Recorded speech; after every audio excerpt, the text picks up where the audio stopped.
Individually, I feel I am doing loudly chanting. It is puja. My spouse, full night, he was working and slept late. He's saying, what is she doing?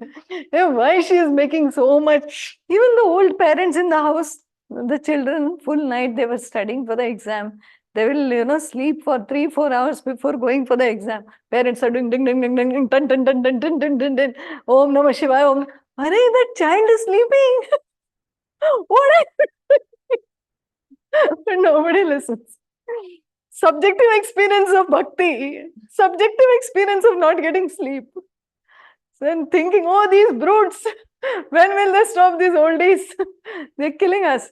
See, it's both subjective experience. So we can never know which action is good or bad. Understand this. It's a subjective understanding where I feel I'm doing a good thing. Why my child is complaining? I am calling Bhagwan in the morning.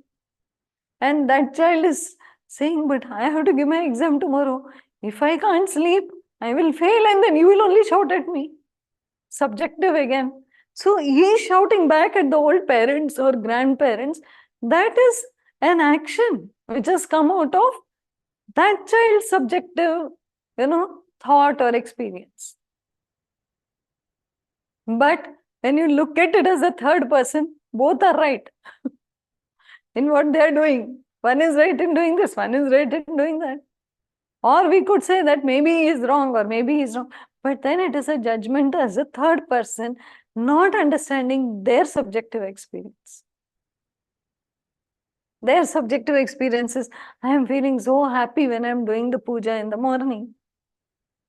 When I am chanting loudly, I feel the Shiva has come and everybody has come. Maybe they are feeling. We cannot judge. So then, that is what he says very clearly, and all this example for this. From the subjective standpoint, we may see that certain acts have a tendency to exalt and ennoble us. It's a tendency which says that this is a nuisance, I can't stand the noise, or this is so beautiful, this is divine, this is Bhagwan. Both are tendencies. Both are tendencies.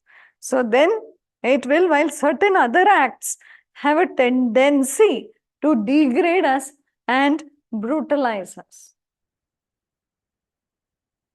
So then it's all a tendency. Like I was sleeping, my grandparents were doing puja loudly. I shouted at them and then I felt, gee, what a horrible person I am. They were doing puja, no? After all, I'm so bad. What I did? Tendency to degrade and brutalize us. Understand what we are doing. But it's all tendency, okay? It's all our vasanas. But it is not possible to make out with certainty which acts have which kind of tendency in relation to all persons of all sorts and conditions. This is the meaning. It's not possible to give with a guarantee which actions, which kind of tendency in relation to all persons of all sorts. See, different people are there. Like one person was saying, oh, my wife, 3 hours in the morning, she is doing yoga.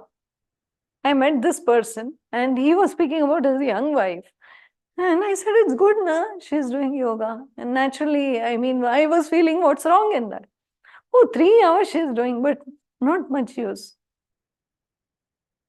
That's his way of speaking. Okay? There is nothing we can say about it. His wife, if I meet, she will say, that fellow, full-time smoking and drinking, no interest in the health. Correct? No. But it is their tendency which is making them do the action. And each one feels each one is right. So then, it's a very broad way to understand life. Because everybody feels wherever they are right. It is their subjective thought and experience. Who are you to tell me? They will ask. Who are you to tell me that this is right? And actually, who are we? Unless they give us permission, we can't. We can't tell. We can't. We're constantly out to change them. thinking I am doing good. Let him also do good. Let her also do good. Who decides this is good? A woman, okay? A girl and a boy, newly married maybe. The girl is very happily cooking wonderful dishes for her spouse and thinking, beautifully, we will sit together and have dinner. 3-4 hours she's spending on that, very happily. And the man is coming and saying, did you do the puja today? Did you light the lamp? No. What nonsense you are. What training your parents gave you? Wow. But she was lovingly cooking a beautiful dinner for that same fellow. And who is correct here? Think of the conscience. Was that just lighting the lamp important, or was that love with which he cooked the food important? So it is very, very intricate and very subjective. So we cannot place our hand on anything.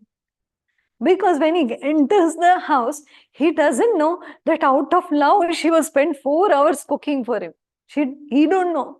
He is entering the house and seeing, oh, Bhagwan, no lamp, no flowers, no agarbatti, nothing today. What is she doing full day? First thought will come. Why? Tendency. Then he has to think. And then he has to wait patiently. And then she will come and say, I cooked this, I cooked. Okay. That is why she was not able to do this. It's okay. But for that, some patience, some perseverance, something is needed, which we are missing. Instantly, we want to do something. Instantly. That is all our problems. That is our tendency. So observe the tendency. That is not you. It is training, training, training. Habits, habits. Habits can be cut slowly, slowly, slowly. Okay? So then there is one idea of duty which has been universally accepted by all mankind, all ages, all countries, all sects, and that has been summed up in Sanskrit aphorism as Ahimsa. It is, do not injure any being. Not injuring any being is virtue. Injuring any being is sin. So non-harming in whatever way you can. Kaya, vacha, manasa. Try your best not to harm.